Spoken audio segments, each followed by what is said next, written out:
Doit-on réformer cet acte de police banal, le contrôle d'identité, qui est devenu l'un des principaux points de tension entre la police et les citoyens? C'est notre thème jusqu'à 20 heures. Le défenseur des droits, Dominique Baudis, a publié aujourd'hui un rapport sur le sujet. Après 6 mois de travaux et d'enquêtes, notamment à l'étranger, il préconise pour lutter contre les contrôles aux faciès l'identification des policiers avec le rétablissement du matricule et l'encadrement des palpations de sécurité plutôt que la remise d'un récépissé qui, selon lui, ne réglerait pas le fond du problème.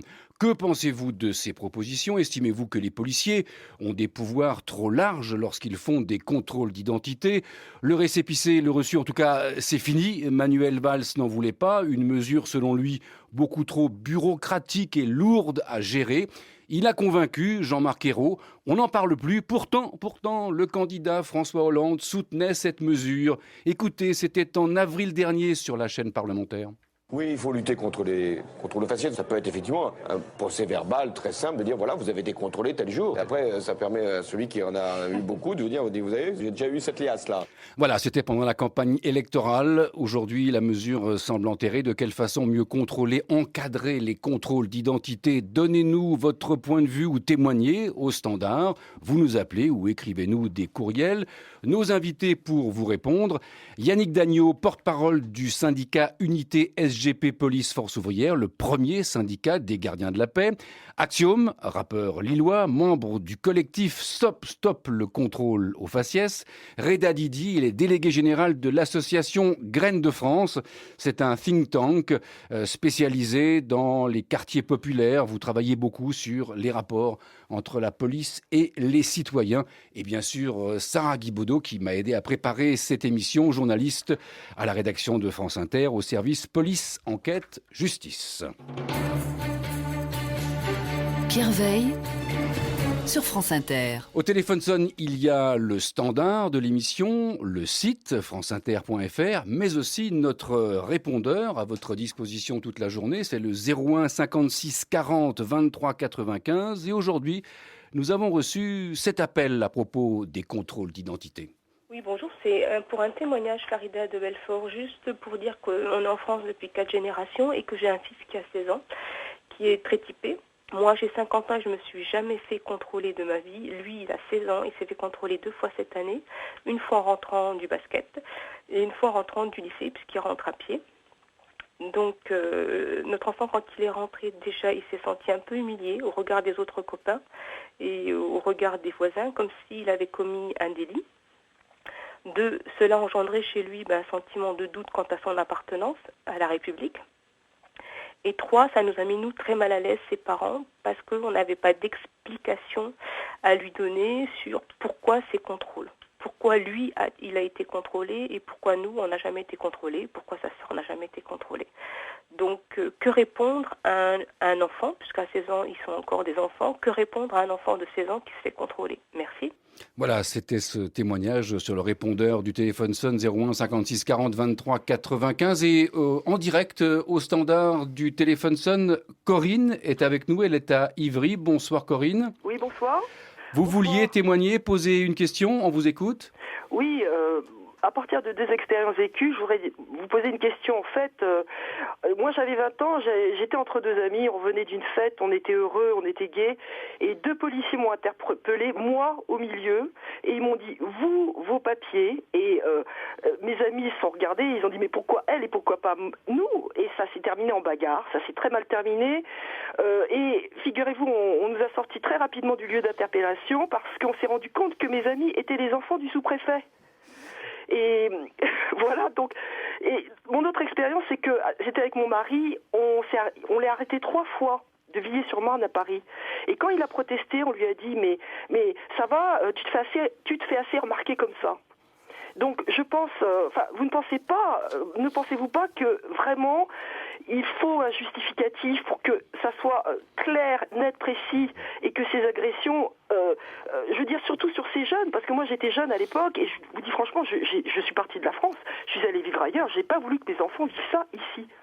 Voilà. Donc je pense que peut-être ce justificatif, ne pensez-vous pas que c'est essentiel pour qu'on soit respecté? Parce que, vous voyez, ce gamin, il parle bien qu'il a été vraiment... il n'a pas une bonne idée de lui-même. Voilà ma question. Merci Corinne de nous avoir appelé. Témoignage en direct de Corinne et puis Farida sur le répondeur de l'émission. Yannick Dagnaud, un commentaire, réaction, porte-parole du syndicat Unité SGP Police Force Ouvrière. Oui, merci. Avec le peu d'informations qui sont données par ces auditeurs, il est clair que on ne peut pas prendre de décision réelle, puisque est-ce qu'il y a eu un motif d'interpellation? Est-ce que ce jeune homme de 16 ans, ce jeune garçon, a peut-être tenté de prendre la fuite devant les policiers? Ce sont des circonstances que l'on a toujours vécues, que j'ai moi-même vécues. Votre auditrice parlait de Ivry-sur-Seine. J'ai commencé ma carrière il y a 28 ans à Vitry-sur-Seine. Et il y a tout un tas de motifs qui nous conduisent à agir et à contrôler l'identité de personnes. Je veux dire que il faut resituer aussi le débat dans une politique qui a amené les policiers à produire de la sécurité, à produire du chiffre. Oui. Rappelons que la police est un service public, comme votre radio, qu'elle est au service du public et qu'elle a été détournée de ses missions de service public, tout ça à des fins politiques, et ça remonte pas très vieux, ça remonte à ces dernières années. Oui, enfin, vous ne répondez pas vraiment à ces témoignages des contrôles au faciès. Ça existe. Écoutez, j'ai pas entendu parler de contrôle au faciès pour l'instant. J'ai entendu parler semble-t-il, de contrôle d'identité. Quelle était effectivement la circonstance, dans quelles circonstances ces personnes ont été contrôlées? Axiom, vous avez entendu ces témoignages? Oui. Ça vous inspire quoi? Alors déjà, pour répondre à Farida et à la dernière personne qui a pris la parole, moi j'ai subi plus d'une centaine de contrôles d'identité dans ma vie. Je ne peux pas vous le prouver parce qu'il n'y a pas de traces. C'est ça le problème aujourd'hui.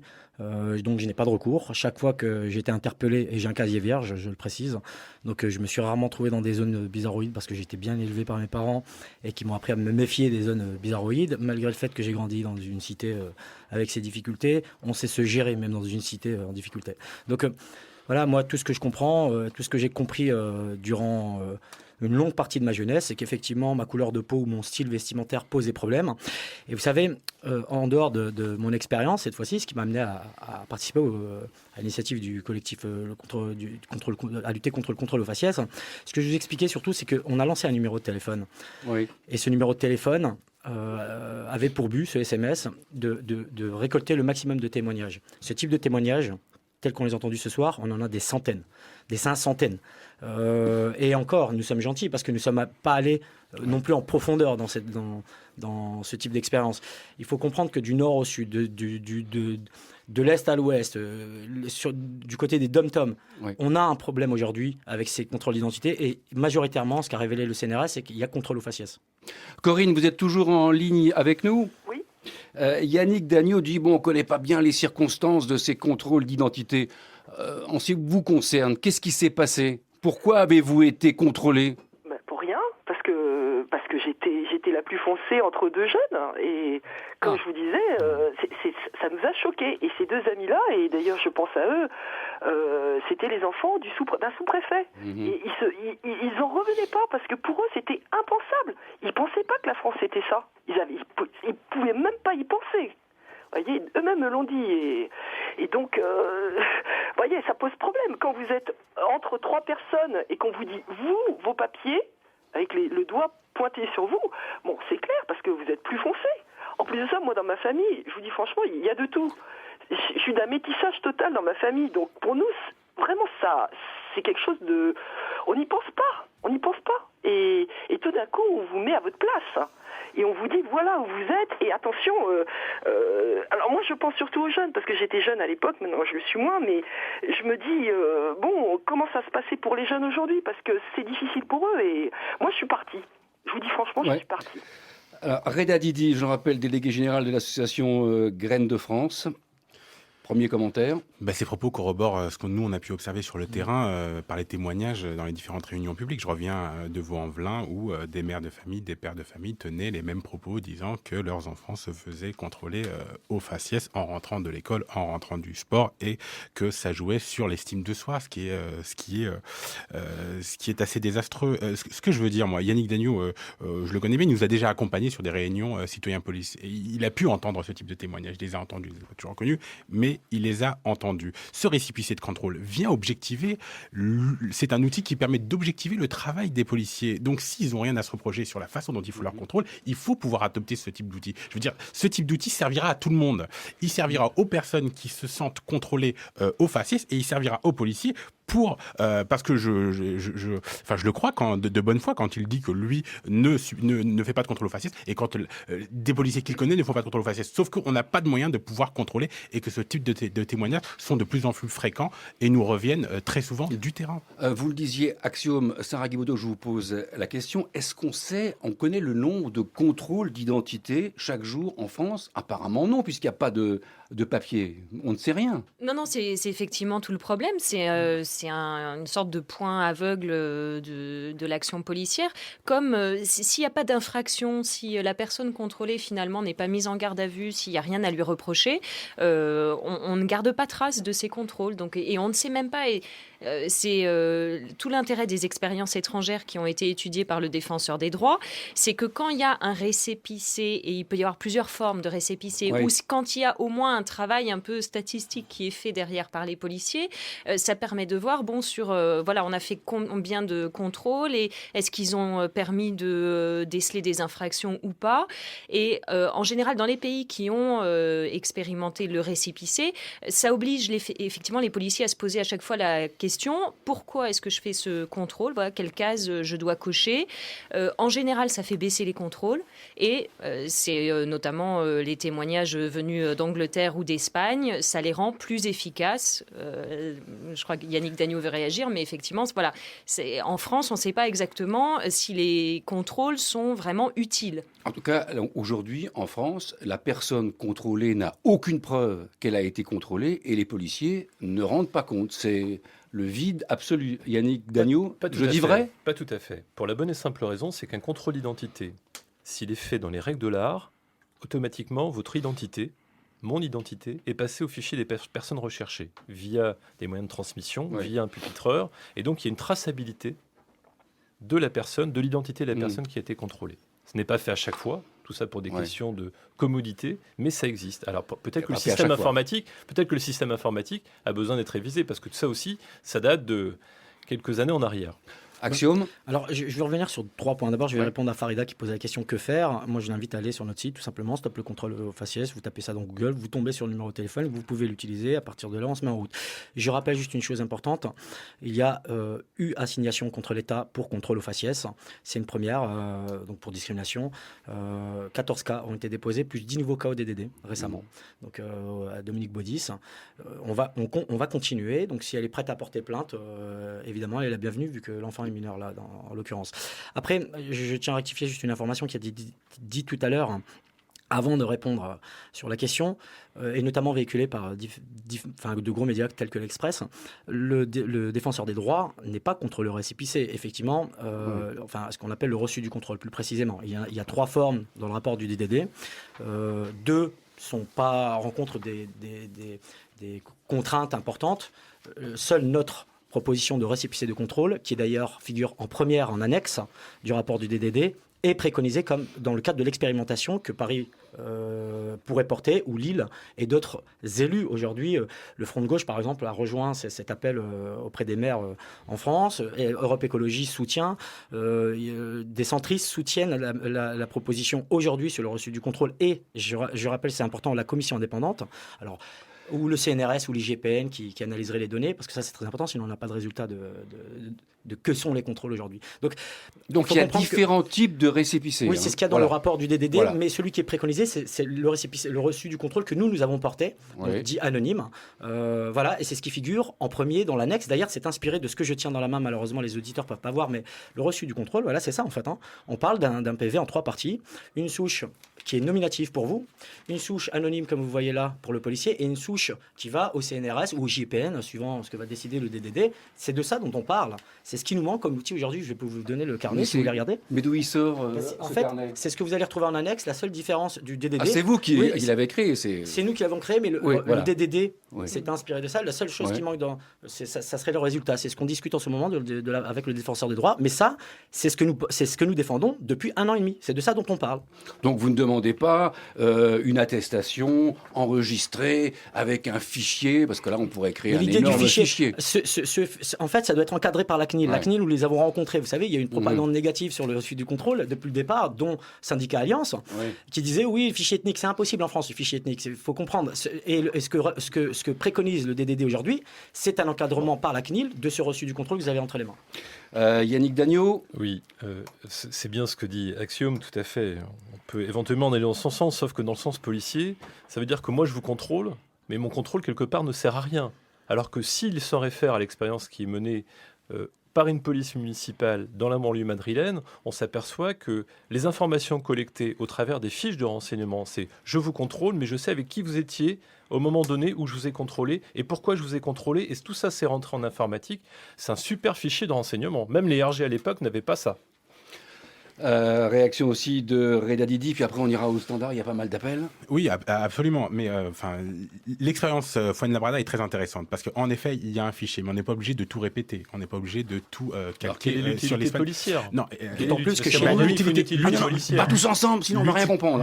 L'utilité policière doit permettre d'objectiver le contrôle de police, c'est-à-dire que le policier, avant de faire son contrôle, doit motiver son contrôle. Il ne peut pas contrôler comme ça, au faciès, les différents individus qu'il peut croiser dans sa rue. Ce qui nous amène, nous, à nous interroger sur le 78.2, en fait. L'article de procédure pénale qui vient encadrer les contrôles d'identité. Alors justement, à ce propos, on va aller au standard. On a un appel de Jean-Pierre et vous pourrez lui répondre. Jean-Pierre dans les Vosges. Bonsoir Jean-Pierre. Bonsoir. Bonsoir. On vous écoute, vous êtes sur l'antenne. Eh bien, mon problème, c'est simple. Qu'est-ce qu'un contrôle d'identité, une vérification d'identité, une justification d'identité? À ma connaissance, aucun papier d'identité n'est obligatoire en France. Quand un policier dit papier, vos papiers, d'abord, il pourrait le dire avec s'il vous plaît derrière, comme en allemand papier bitte. Oui. Aucun papier d'identité n'est obligatoire en France pour un piéton. Alors, il y a des pays où les papiers d'identité n'existent pas. Il y en a d'autres où ils sont obligatoires. Je voudrais savoir où on en est en France. Quand je me suis marié il y a 50 ans, on ne m'a pas demandé mes papiers d'identité. 2 témoins étaient là pour en justifier mon identité. Alors Jean-Pierre, ça veut dire que si la police m'arrête alors que nous sommes 3, chacun d'eux peut se voir justifier son identité par les 2 autres. Il faudrait que les termes de la loi, qu'est-ce que l'identité, comment justifier, soient précisés. Voilà, et on a reçu, merci Jean-Pierre, on a reçu pas mal de courriels, je cite Alain à Nantes. Que dit la loi? Quand a-t-on le droit de faire des contrôles d'identité? Alors, qui veut répondre? Sarah Guibaudot pour commencer? Sous le contrôle de Yannick Dagnaud, mais effectivement, tout cela est régi par l'article 78 alinéa 2 du Code de procédure pénale. Et en fait, les officiers de police judiciaire ont tout à fait le droit de vous demander à tout moment de justifier votre identité. Alors, il y a plusieurs cas, soit parce qu'ils pensent que vous avez commis ou tenté de commettre une infraction ou que vous vous préparez à le faire, soit parce que le procureur de la République a décidé d'organiser des contrôles dans un lieu donné et à un moment précis. C'est des réquisitions qui sont faites très régulièrement à Paris dans les grandes gares, où on fait des contrôles très régulièrement. Et puis, il y a des contrôles dits administratifs qui sont en fait très très larges. Là, l'identité de toute personne, quel que soit son comportement, peut être contrôlée pour prévenir une atteinte à l'ordre public. Ça permet quand même donc aux policiers de faire des contrôles à peu près comme ils veulent, non, Yannick Dagnaud? Tout à fait. Il n'y a pas que les officiers de police judiciaire, il y a les agents de police judiciaire également qui rentrent dans la norme. La définition, ce qu'on peut voir, c'est que la définition est assez large en fait du 78. C'est pour ça qu'on en demande une réforme. On peut y mettre tout et n'importe quoi sur cette question-là. C'est pour ça qu'avec le syndicat de la magistrature, le syndicat des avocats de France et d'autres organisations, on demande à ce que le législateur regarde de nouveau cet article 78 alinéa alinéa 2 pour pouvoir le rendre un peu plus digeste et puis le cadrer un peu plus. Parce que là, pour le coup, les contrôles aux faciès, avec la division que vous en donnez, peuvent être à chaque fois justifiés. On peut à chaque fois préconiser en disant nous avons reçu une réquisition ou au regard de l'article 60 alinéa 2, nous avons le droit de vous contrôler. Et en effet, par cet article, on a quasiment tous les droits. Parce que Jean-Pierre disait, on n'est pas obligé d'avoir en permanence une pièce d'identité sur soi. C'est vrai, c'est faux? Tout à fait, oui. Quelqu'un qui est avec vous peut justifier de votre identité. Ouais. Ensuite, alors effectivement, ce qui a été oublié, c'est que la personne, si vous ne pouvez vraiment pas justifier de votre identité, dans ces cas-là, vous êtes conduit dans un poste de police, où là, vous rentrez dans le cadre de la vérification d'identité, et vous pouvez être retenu 4 heures. Franchement, vous voyez, Axiome. Vous voyez pour des techniciens, c'est-à-dire nous trois, nous nous rencontrons régulièrement, on en discute, on en débat, on n'est pas d'accord sur tout. Vous voyez la difficulté d'avoir une réponse claire sur ces questions-là. Bien sûr. Imaginez le policier de base qui est dans la rue. Lui, il comprend pas. Je lui ai déjà cité, moi, dans le cas, je lui ai parlé des articles dont on parle, l'article 78. Il comprend que dalle. Il faut dire ce qui est. Donc à un moment, je suis désolé, on va dire ce qui est. Donc, et pire, parfois il prend ça pour une offense. Donc ce que je veux expliquer par là, c'est qu'il y a une clarification à faire de manière impérative. Les personnes qui sont intervenues, je les invite à aller sur Internet, encore une fois sur le site, il y a une web-série en 2 saisons. Vous allez voir la nature des contrôles d'identité qui sont subis en plus par des stars, par des gens connus aujourd'hui. Mais jusqu'où va le problème? Ce n'est pas un problème secondaire, ce dont on parle. C'est un problème prioritaire pour des millions de personnes aujourd'hui. Il y a un problème fondamental avec ces contrôles. Il y a un problème fondamental aussi avec la police. Faut oser le dire. Alors, certainement que ce n'est pas dû aux policiers de base. Certainement qu'en haut, il y a un travail à faire. C'est ce que nous avons voulu faire. Nous l'avons fait dans un cadre de concertation. Mais il y a une urgence à le faire. Et je rappelle juste un dernier point, c'est que c'était aussi dans le discours du président. La 30e proposition. Ensuite, du Premier ministre, juste avant les législatives. Donc, tous ces revirements de position qu'on voit du gouvernement ne sont pas très clairs. Et je rappelle encore une fois, le DDD a préconisé l'expérimentation. Le DDD, traduisez bien. Défenseur des droits. Voilà, c'est mieux de le dire. Voilà. Dominique Baudis, on attendait tous le rapport du défenseur des droits suite à l'agenda proposé par le Premier ministre.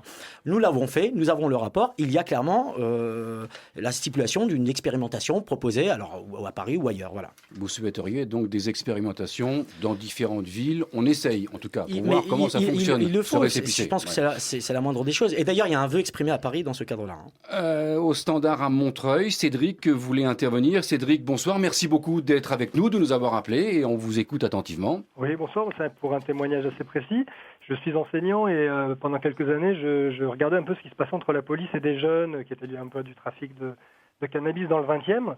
Et un soir, moi-même, j'ai été contrôlé, donc palpé contre le mur, et avec une certaine insistance, je vais le dire clairement, sur l'anus et les testicules, sans que ce soit mentionné ni rien, en toute comme ça, à discrétion. Et quand j'en ai parlé à des jeunes, ils m'ont dit oui, que c'était fréquent. Je voulais savoir si c'était vraiment très fréquent, voire systématique, quand on est palpé comme ça contre un mur, et savoir si c'est légal. Et donc, j'ai un peu questionné sur l'effet que ça peut avoir sur des jeunes, vu l'humiliation et l'énervement que ça peut créer. Voilà.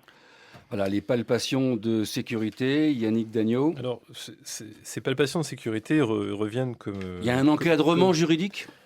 Ce sont des mesures de sécurité qui veillent... Vous ne me répondez pas. Est-ce qu'il y a un encadrement juridique ? Il y a un encadrement réglementaire prévu dans le règlement intérieur de la police nationale que j'ai connu à mes débuts, qui est devenu par la suite le règlement général d'emploi de la police nationale. Ce sont des mesures de sécurité qui sont là pour éviter à la personne contrôlée qu'elle nous sorte une arme et nous blesse, ou blesse un tiers, ou se blesse elle-même. Ça, c'est vu. Ça, c'est vu je l'ai vu dans différentes interventions. J'ai quand même passé 20 ans sur la voie publique.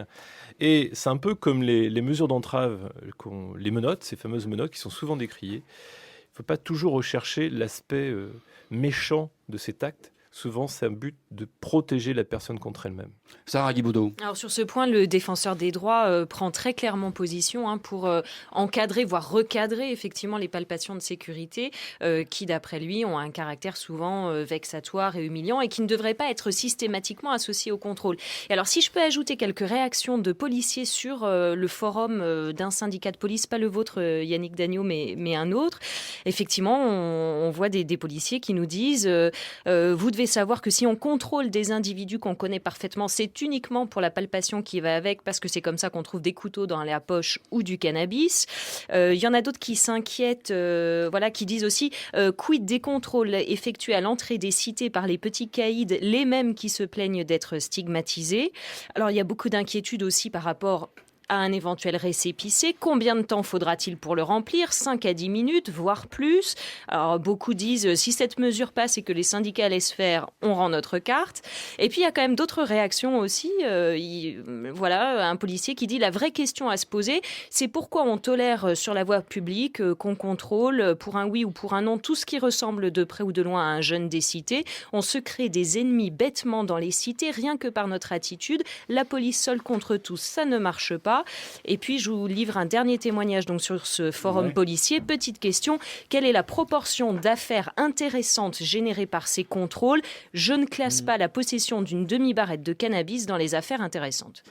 Alors, Reda Didi, après ces réactions sur Internet relevées par Sarah ? Absolument, il y a plein de réflexions qui me viennent. Mais en effet, pour pouvoir avoir un travail efficace, les bons policiers le savent, il faut pouvoir avoir une bonne relation avec ses citoyens, et notamment pouvoir pénétrer des quartiers. C'est en termes d'information, en termes de conclusion ou autre. Les familles que nous, on rencontre dans les forums et dans les débats qu'on peut organiser, c'est que le travail des policiers, ils ne sont pas contre. Quand les policiers s'attaquent aux dealers, quand ils s'attaquent aux trucs, au contraire, ils en redemandent. Ils demandent plus de sécurité. Par contre, ils demandent une sécurité plus qualitative.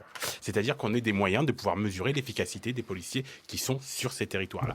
Si on a un policier qui, sur 100 contrôles, n'amène qu'une seule affaire qui va à sa conclusion, ça pose problème. Ça veut dire que 99 personnes ont été contrôlées pour rien. Il faut qu'on ait des éléments là-dessus un peu plus qualitatifs et un peu plus pertinents. Et le récépissé de contrôle vient un peu, si vous voulez, répondre à ce type de besoin. D'autant plus que c'est un moyen qui nous permet aussi d'avoir une base de discussion entre les policiers et les citoyens lors des réunions, lors de réunions au niveau local. Alors, pour compléter ce que vous disiez, Sarah Guibaudot, ce courriel de Jean-Paul, policier de terrain, je cite ce qu'il écrit, « Il faut arrêter de se cacher derrière son petit doigt. Un jeune noir ou beurre en capuche a plus de chances d'avoir du cannabis sur lui qu'un blanc de 50 ans en costume cravate. » Il y aura peut-être plus de la cocaïne, mais bon, alors, c'est toujours un produit stupéfiant. Non, mais ce que disait Reda, il y a des choses intéressantes. Qui plus est, on en a longuement discuté, on a fait partie des mêmes soirées débats. Moi, ce qui m'a profondément choqué, c'est qu'à un moment donné, on oublie de citer les responsables. Mais c'est quoi la police ? C'est un service public qui est aux mains des politiques. C'est-à-dire qu'on peut supposer que ce revirement politique va donner un bol d'air à la police nationale qui devrait retrouver ses missions. Ses missions, c'est quoi ? C'est être au service du public dans les quartiers difficiles, entre autres. Mais avant d'aller dans les quartiers difficiles, il va falloir les déminer. C'est un autre débat. Quoi qu'il en soit, si on met les policiers à l'essence même de leur métier, garder la paix, le policier dans son îlot, il connaît tout le monde. Oui. Il n'a pas besoin de répéter des contrôles d'identité qui sont répétitifs. Et comme on l'a vu dans des réunions de travail à lesquelles participaient des collègues de terrain, c'est totalement contre-productif. Catherine est dans la Marne et elle est avec nous au téléphone. Bonsoir Catherine. Bonsoir. Nous vous écoutons. Oui, je voulais simplement un peu faire remarquer que j'ai moi 2 enfants qui sont dans la vingtaine d'années. Ce sont des Européens, enfin on va dire des Blancs, j'aime pas trop le terme, mais enfin bon voilà. Et ils se font contrôler régulièrement lorsqu'ils sortent le soir. Moi je pensais plutôt que c'était le fait d'être jeune qui était suspect. Oui. Donc voilà, c'était un petit peu une pour élargir le fait d'être jeune, de se promener la nuit et éventuellement de faire un peu la fête est suspect. Oui, alors il y a eu en fait assez peu d'études sur les contrôles d'identité, mais une qui avait été menée en 2007-2009 par le CNRS à la demande d'Open Society. Ce qu'ils avaient trouvé, c'est qu'effectivement, vous aviez beaucoup plus de chances d'être contrôlé à Paris si vous étiez perçu comme noir ou arabe, mais aussi si vous aviez des vêtements de style jeune. Et ça rejoint le témoignage du policier. Là, je m'adresse à Yannick Dagneau. Effectivement, si trouver du cannabis, c'est une des priorités de la police, on peut aussi comprendre un certain profilage des contrôles. Et je voudrais vous lire ce courriel de Marie-Dominique à Paris. Elle écrit: selon une enquête menée en 2009 à Paris par le CNRS et la fondation Soros, un noir a en moyenne 6 fois plus de risques de se faire contrôler qu'un blanc, un arabe 8 fois plus. Elle ajoute que Human Rights Watch, qui est une ONG, a aussi dénoncé récemment un profilage ethnique de ces contrôles. C'est bien la preuve, dit Marie-Dominique, que c'est l'apparence des personnes qui détermine le contrôle d'identité. On ne se préoccupe pas de ce que l'individu semble faire, mais de ce qu'il paraît être. C'est insupportable. C'est en ça que le témoignage précédent est fortement intéressant. C'est que, je trouve vraiment que c'est très très intéressant, parce que nous, quand on parle de contrôle au faciès, on parle bien de l'apparence. Et dire jeune, c'est une apparence. Donc là, vous êtes bien dans le cas, ces enfants sont bien dans le cas, qu'ils soient blancs ou noirs. La question apporte peu au final. C'est qu'on est bien sur un contrôle au faciès. Et c'est ce qui est en train de se passer. Après, je veux rebondir sur la question précédente. L'étude est exacte, les chiffres qu'on vous a cités. C'est d'ailleurs le rapport Human Rights Watch. Le bon titre, c'est la base de l'humiliation. Donc ça porte bien son nom. Effectivement, on a rencontré beaucoup de policiers qui sont pour cette initiative du reçu du contrôle, parce que il y a un besoin d'apaisement sérieux, ne serait-ce que pour mener les enquêtes. Vous savez, il y a un des policiers qui a réagi là dans votre mail, qui dit oui, les caïds qui contrôlent. Quand on parle du reçu du contrôle, nous, on ne dit pas qu'il n'y a pas de caïds qui posent de problèmes dans les quartiers. Et encore une fois, comme l'a souligné Reda Didi auparavant, les gens dans les quartiers sont demandeurs de sécurité, plus de sécurité même. Par contre, ils ne sont pas demandeurs à ce qu'on leur casse les pieds en permanence. Donc, ces caïds, en l'occurrence, ce ne sont pas les contrôles d'identité qui vont les freiner, ce sont des enquêtes de profondeur. D'ailleurs, ça se passe comme ça, on démantèle des réseaux comme ça. Et à ce niveau-là, la police fait très bien son travail, ça fonctionne très bien. S'il lui faut plus de moyens, donnons-lui plus de moyens. Ce dont on parle quand on parle des contrôles d'identité, nous, ce sont ces contrôles qui concernent la majorité, qui embêtent la majorité des gens qui n'ont rien fait. S'ils ont fait quelque chose, effectivement, d'après les articles de loi dans l'article 78, dans le cadre, c'est-à-dire où un ordre de préfet qui stipule qu'il faut qu'il y ait un contrôle à ce moment-là, on sait vers qui se retourner. Je peux parler à mon maire, à mon préfet. Moi, ça m'est déjà arrivé. Donc, j'ai demandé, il me dit le préfet. Il me dit, même déjà arrivé, je vous mens pas. Il me dit, j'étais avec ma femme, donc j'en ai fait un témoignage sur la web-série. On m'a contrôlé, ils n'avaient pas vu ma femme. Donc en général, quand il y a une femme, ça se passe un peu différemment parce qu'ils n'ont pas le droit de palper les femmes. Et j'étais en voiture et ma femme, qui n'a pas l'habitude des contrôles, elle ne s'est jamais fait contrôler, a demandé pourquoi vous le contrôlez lui. Et ils ont dit c'est le préfet. Elle a dit c'est comme ça, montrez-moi la feuille du préfet. Ils se sont barrés. Donc voilà, un moment, on a des recours. Il paraît dans la loi, mais ces recours, on ne les voit pas. Moi, je les ai jamais vus. Je pense que ce reçu du contrôle permet un vrai recours. Et on ne peut pas reculer aujourd'hui. Le problème existe, quoi. Michel, en Saône-et-Loire, est avec nous. Bonsoir, Michel. Oui, bonsoir. Je vais aller vite. Tout d'abord, je suis favorable à un système qui permette d'éviter de contrôler inutilement plusieurs fois de suite la même personne, à condition de trouver un système qui ne permette pas à cette personne contrôlée d'être tranquille ensuite pour commettre un forfait protégé par son laissez-passer. Deuxième point. On trouve en France et ailleurs des clandestins qui sont là depuis des années, voire des décennies. Nous avons des cas dans la presse et ailleurs. Par ailleurs, pourquoi s'étonner que les Arabes soient contrôlés 6 fois plus que la moyenne de la population et les Noirs 7 fois plus? N'est-il pas normal de contrôler plus les populations susceptibles d'abord d'être en situation de clandestinité, parce qu'on ne parle pas suffisamment de la clandestinité? Par ailleurs, voudrait-on nous faire croire que ce ne sont pas les Arabes et les Noirs qui surchargent les tribunaux et les prisons? Je suis pour que l'on autorise les statistiques ethniques qui malheureusement sont interdites en France. Alors, on va réagir à ce que vous venez de dire, Michel. Axiom. Je vais laisser Reda d'abord. Alors, Reda Didi. Alors, sur le laisser-passer, je veux dire, c'est un peu utopique. C'est-à-dire que c'est pas qu'une personne qui a été contrôlée, qui a un récépissé de contrôle, peut se faire contrôler une seconde fois s'il y a une raison objective pour pouvoir le contrôler une seconde fois. Ça n'empêche pas, c'est pas un laisser-passer. Je veux dire, c'est un fantasme. C'est un fantasme qui a été développé. Ensuite, la question des populations clandestines. Mais les populations clandestines, chez nous, elles n'ont pas un faciès ou elles n'ont pas une tenue vestimentaire ou elles ne sont pas dans un lieu géographique déterminé. Donc il va falloir être un peu plus ingénieux pour pouvoir justement répondre à ce problème. Je prends l'exemple des aéroports où on avait focalisé pour la drogue notamment et la CAM, pour pouvoir repérer les personnes qui transportaient la CAM, où on avait d'abord travaillé sur le faciès. Ça ne marchait pas. On a travaillé sur l'attitude. l'habitude des voyageurs et le trajet qu'ils prenaient et les différents billets d'avion qu'ils avaient. À ce moment-là, on avait des résultats beaucoup plus pertinents. Donc le faciès ne fonctionnait pas. Par contre, l'attitude globale et des outils objectifs fonctionnaient. Enfin, quand sur les territoires, on dit que les Arabes et les Noirs sont plus susceptibles de pouvoir... si vous voulez, quand vous avez sur un territoire des contrôles fréquents, forcément, vous allez trouver plus souvent des personnes qui sont en dehors de la loi, avec du cannabis, parce qu'il grille un stop, parce qu'il grille un feu. Vous avez tout le temps l'œil sur lui. Si on allait dans le 16e ou dans le 7e à Paris, on trouverait autre chose.